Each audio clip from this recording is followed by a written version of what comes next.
jadi jolo daw yon di gëjël di fi waay lu ci ñaan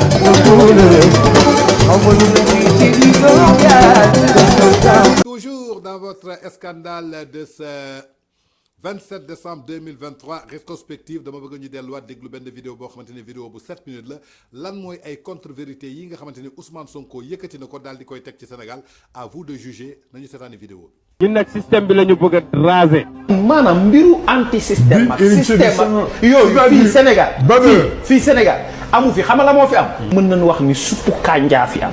Habib Sy du mooy directeur de cabinet Abdoulaye Wade ba muy wàcc. oui. mais Karim Wade du mooy candidat wu PDS. mais Khalifa Sall ku ko gën a doon tey à part Tanor Dieng bi mi génn àdduna tey ñu ngi koy ñaanal mu dem àjjana après Tanor Dieng kan moo ko gënoon doon figure socialiste. L'un des principes fondamentaux chez nous c'est jamais de coalition. ñun ñi nga xam ne dañoo bokk coalition Yewwi Askan Wi ak ñoom Khalifa Sall ñoom Ousmane Sonko ñoom Déthié Fall ñoom Aïda Mbodj ak ñi ci nekk yëpp dañoo lëkkaloog ak coalition bi nga xam ne moom la ñuy wax Wallu Sénégal. Ousmane Sonko fii Sénégal mooy ki gën a porté anti système. Nos politiciens sont des criminels. ñi jiite depuis début ba léegi soo leen dajale woon ñoom ñëpp fusillé leen defoo bàkkaar. mais Karim Wade du mooy candidat wu PDS. Monsieur Karim Wade a été condamné, élargi dans des conditions nébuleuses, livré au Qatar, et je ne vois pas de quelle légitimité il peut disposer aujourd'hui pour incarner un leadership politique, notamment de l'opposition, et essayer de créer un intérêt autour de sa personne. seen candidat ñoom di Karim Meïssa Wade dañ ko xañ élection bi ci loo xam ne teguwul ci yoon loolu nag man defe naa bi liste yi génnee ba léegi télé bi moo mus a waxal rajo moo mus a waxal wala émission moo mus a def waxee naa ko noonu lu jëm ci Karim Meïssa Wade. mais Karim Wade du mooy candidat wu PDS. Nous avons été effectivement contactés par Monsieur Karim Wade. Quand nous avons reçu des coups de fil venant de lui, que nous n'avons pas jugé nécessaire de prendre, pour la simple raison que nous, notre option politique,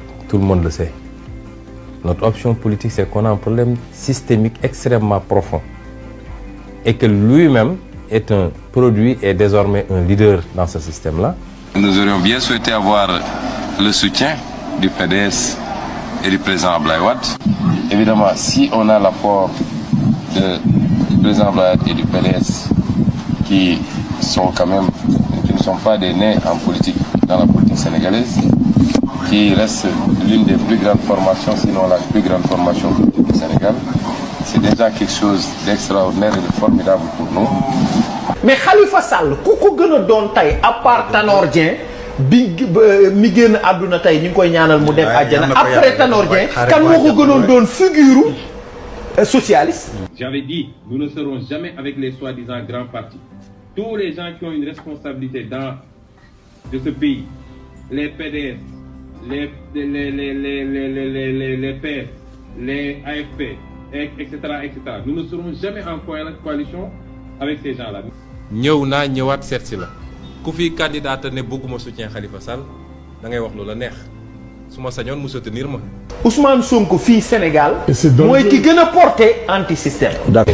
changement bi nga xam ne commencé na te du bokk ak yeneen changement yi ay alternance ak naxe jël ki nekk ci bopp bi andi keneen gars yi ñëwaat wër ko tey ñan ñoo nekk ci autour de Macky Sall ñan la wax ñi nekkoon PDS ak ñi newoon PS ak ñooñu ñoo ko loo mënee changer réew ci anam yooyu. parti bu ne nag assumer li ñam waaye parti bi Sénégal nga gis parti bi ne la man communiste la kële ne la man libéral la kële ne la man xawma lan la ñu xëy rek ne waaw il faut ki fi nekk jóge fi ñun ñëpp fàtte nañ loolu yëpp ànd te duñu ànd ci programme duñu ànd ci waxante dëgg seen ànd yëpp mooy suñu xasee ba daaneel ki fi ne man ñaata ministre laay am man ban institution laay jiite man ñaata ambassadeur laay am loolu yëpp noos rek ak séddoo gâteau loolu nag ñun mënuñu suñu génération déjà ak ñun ni ñu duggee ci politique mënuñu dugg ci loolu.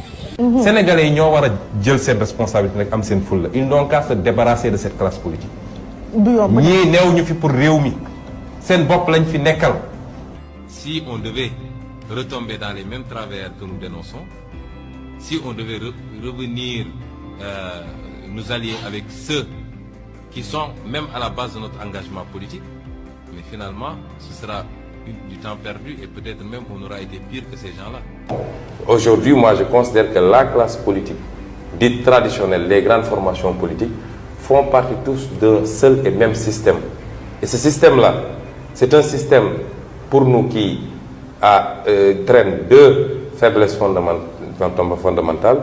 Un, ce n'est pas des patriotes. Deux, il ne se soucie pas de la souveraineté du Sénégal.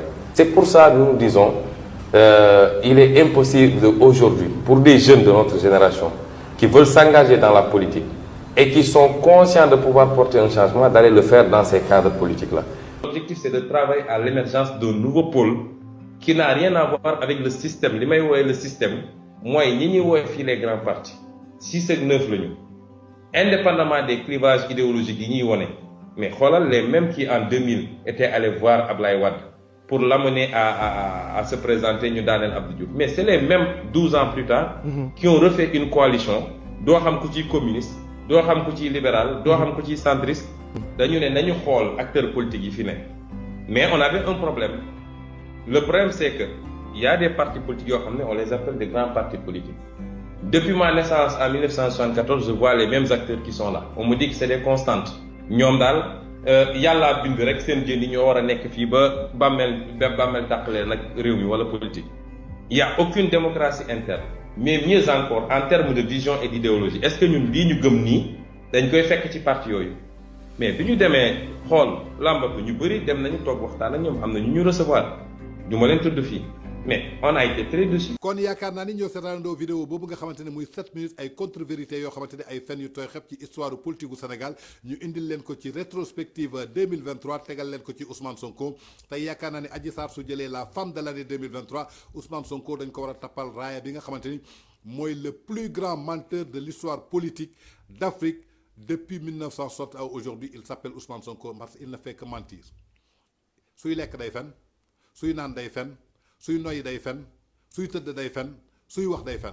Kon yaakaar naa ni diplôme boobu la ñu war a jagleel Ousmane Sonko waxuma ko nag vidéo bi moo ko wax ndaxte lu mu wax ci Khalifa Sall dégg ngeen ko, lu mu wax ci Karim Wade dégg ngeen ko, lu mu wax ci ancien régime bi maanaam ñu bokkoon PS bokk parti socialiste dégg ngeen ko, lu mu wax ci Yewwi Askan bi dégg ngeen ko, lu mu wax ci Karim Wade dugg nañ ak moom contact mais jugé wu ñu nécessaire jël appelam, lu mu wax tey ci intercoalition Wallu ak Yewwi Askan bi tey lu mu wax kenn soxlawul soutien wu Khalifa Sall ak tey lu mu waxoon démb donc je crois que Ousmane Sonko jël na raaya ba.